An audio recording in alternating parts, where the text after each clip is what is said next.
В гаража, докато се извърши ремонт на улицата. Рангел Тополов живее на улица Бенковска, където преди около 3 месеца паважната настилка е била пренаредена. Сега след бурята паветата са буквално разбити, а улицата е напълно непроходима.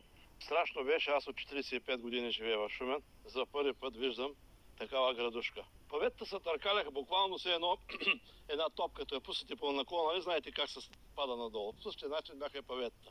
От община Шумен обясниха, че улицата ще бъде ремонтирана за сметка на изпълнителя, тъй като е в гаранция. Ще помислим за някакво допълнително водоотвеждане, което да предотврати подобно развитие в бъдеще.